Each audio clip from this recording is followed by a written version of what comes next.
हर महादेव, जय श्री कृष्ण।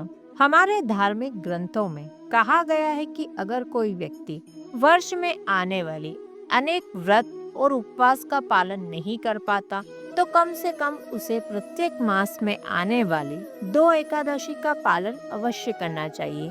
इससे उसे बाकी सभी व्रतों का पालन करने का फल मिल जाता है। लेकिन आपको जानकर आश्चर्य होगा कि इन सभी 12 महीनों में आने वाली संपूर्ण 24 या उससे अधिक एकादशी तिथियों में एक एकादशी ऐसी है जो इन सब में सबसे प्रमुख है और उस एकादशी का नाम है पांडव निर्जला एकादशी, जो कि प्रत्येक वर्ष ज्येष्ठ मास के शुक्ल पक्ष में आती है। अगर कोई व्यक्ति किसी कारण से संपूर्ण वर्ष की सभी एकादशियों का पालन नहीं कर पाता या फिर कोई एकादशी का व्रत छूट जाता है तो उसे इस निर्जला एकादशी का व्रत करने से वर्ष की सभी एकादशियों का फल स्वतः ही प्राप्त होता है।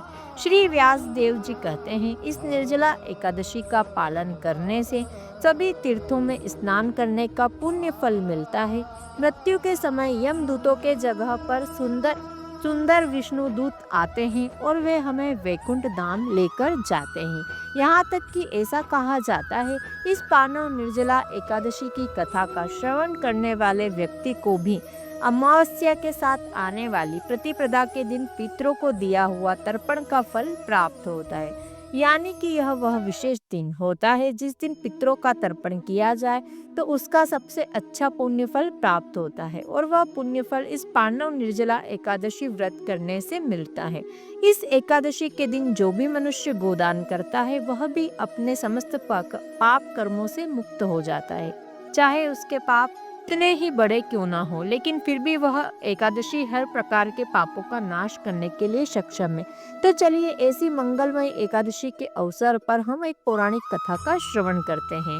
एक बार की बात है, भीमसेन व्यास जी से कहने लगे कि हे पितामह, भ्राता युधिष्ठिर, माता कुंती, द्रौपदी, अर्जुन, नकुल और सहदेव आदि सब एकादशी का व्रत करने को कहते हैं, परंतु मैं उनसे कहता हूँ कि भाई मैं भगवान की शक्ति, पूजा आदि तो कर सकता हूँ, दान भी दे सकता हूँ, परंतु भोजन के बिना नहीं रह सकता। इस पर व्यास जी कहने लगे, हे भीमसेन, यदि तुम नरक को बुरा और स्वर्ग को अच्छा समझते हो तो प्रति मास की दोनों एकादशियों को अन्न मत खाया करो। भीम कहने लगे, हे पितामह, मैं तो पहले ही कह चुका हूँ, मैं भूख सहन नहीं कर सकता। यदि वर्ष भर में कोई एक ही व्रत हो जो मैं कर सकता हूँ, क्योंकि मेरे पेट में वक्र नाम वाली अग्नि है, सो मैं भोजन किए बिना नहीं रह सकता। भोजन करने से ही वह शांत होती है, इसलिए पूरा उपवास तो क्या एक समय भी भोजन किए बिना रहना मेरे लिए कठिन है। अतः आप मुझे कोई ऐसा व्रत बताइए जो वर्ष में केवल एक ही बार करना पड़े और मुझे स्वर्ग की प्राप्ति हो जाए। श्री व्यास जी कहने लगे, हे पुत्र, बड़े बड़े ऋषियों ने बहुत शास्त्र आदि बनाए हैं जिनसे बिना धन के थोड़े परिश्रम से ही स्वर्ग की प्राप्ति हो सकती है। इसी प्रकार शास्त्रों में दोनों पक्षों की एकादशी का व्रत मुक्ति के लिए रखा जाता है। व्यास जी के वचन सुनकर भीमसेन नरक में जाने के नाम से भयभीत हो गए और कांपकर कहने लगे कि मैं अब क्या करूं? मास में 2 व्रत तो मैं कर नहीं सकता। हाँ, वर्ष में एक व्रत करने का प्रयास अवश्य कर सकता हूँ। अतः वर्ष में एक दिन व्रत करने से यदि मेरी मुक्ति हो जाए तो ऐसा व्रत बताइए। यह सुनकर व्यास जी कहने लगे, वृषभ और मिथुन की संक्रांति के बीच ज्येष्ठ मास के शुक्ल पक्ष की जो एकादशी आती है उसका नाम निर्जला एकादशी है। तुम उस एकादशी का व्रत करो। इस एकादशी के व्रत में स्नान और आचमन के सिवा जल वर्जित है।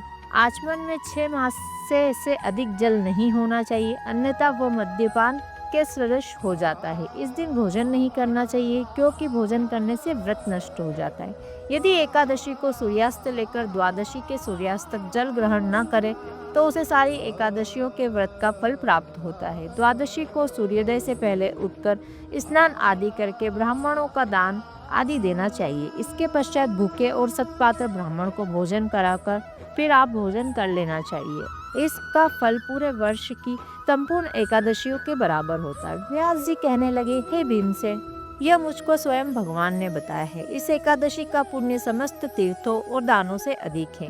केवल एक दिन मनुष्य निर्जल रहने से पापों से मुक्त हो जाता है। जो मनुष्य निर्जला एकादशी का व्रत करते हैं उनकी मृत्यु के समय यमदूत आकर नहीं घेरते, वह वरन भगवान के पार्षद उसे पुष्पक विमान में बिठाकर स्वर्ग की ओर ले जाते हैं। अतः संसार में सबसे श्रेष्ठ निर्जला एकादशी का व्रत है, इसलिए यत्न के साथ इस व्रत को करना चाहिए। उस दिन ओम नमो भगवते वासुदेवाय मंत्र का उच्चारण करना चाहिए और गोदान करना चाहिए। इस प्रकार व्यास जी आज्ञा अनुसार भीमसेन ने इस व्रत को किया, इसलिए इस एकादशी को भीमसेनी या पांडव एकादशी भी कहते हैं। निर्जला एकादशी व्रत करने से पूर्व भगवान से प्रार्थना करें कि हे भगवान, आज मैं निर्जला व्रत कर रहा हूँ या कर रही हूँ, दूसरे दिन भोजन करूँगा, मैं इस व्रत को श्रद्धा पूर्वक करूँगा, अतः आपकी कृपा से मेरे सब पाप नष्ट हो जाए। इस दिन जल से भरा हुआ एक घड़ा वस्त्र से ढककर स्वर्ण सहित दान करना चाहिए। जो मनुष्य इस व्रत को करते हैं उनको करोड़ों पल सोने के दान का फल मिलता है, और जो इस दिन यज्ञादिक करते हैं उनका फल तो वर्णन ही नहीं किया जा सकता। इस एकादशी के व्रत से मनुष्य विष्णु लोक को प्राप्त होता है। जो मनुष्य इस दिन अन्न खाते हैं वे चांडाल के समान है, वे अंत में नरक में जाते हैं। जिसने निर्जला एकादशी का व्रत किया है वह चाहे ब्रह्म हत्यारा हो, मद्यपान करता हो, चोरी की हो या गुरु के साथ द्वेष किया हो, मगर इस व्रत के प्रभाव से स्वर्ग को जाता है। हे कुंती पुत्र, जो पुरुष या स्त्री श्रद्धा पूर्वक इस व्रत को करते हैं उन्हें अग्रलिखित कर्म करना चाहिए। प्रथम भगवान का पूजन, फिर गोदान, ब्राह्मणों को मिष्ठान व दक्षिणा देनी चाहिए, जल से भरे कलश का दान करना चाहिए। निर्जला के दिन अन्न, वस्त्र, उपहान आदि का दान भी करना चाहिए। जो मनुष्य भक्ति पूर्वक इस कथा को पढ़ते या सुनते हैं उन्हें निश्चय ही स्वर्ग की प्राप्ति होती है। तो यह थी निर्जला एकादशी की पौराणिक कथा, जो कि आज के वीडियो में हम सभी ने श्रवण की है। आइए जानते हैं निर्जला एकादशी में भगवान विष्णु और माता लक्ष्मी की पूजन सामग्री की लिस्ट के बारे में। भगवान विष्णु और माता लक्ष्मी की प्रतिमा, मूर्ति या फोटो, पूजा की चौकी और उस पर बिछाने के लिए पीला कपड़ा, पीले फूल, पीले फल, लौंग, आम के पत्ते, पंचामृत, नारियल, सुपारी, धूप, दिया, घी, पीला चंदन, पीले रंग में रंगा अक्षत, कुमकुम, पंचमेवा, मिठाई, तुलसी दल एक दिन पहले ही तोड़ लें। माता के लिए श्रृंगार की सामग्री। अब निर्जला एकादशी की पूजन विधि के बारे में। सबसे पहले निर्जला एकादशी व्रत के दिन ब्रह्म मुहूर्त में उठकर स्नान करें।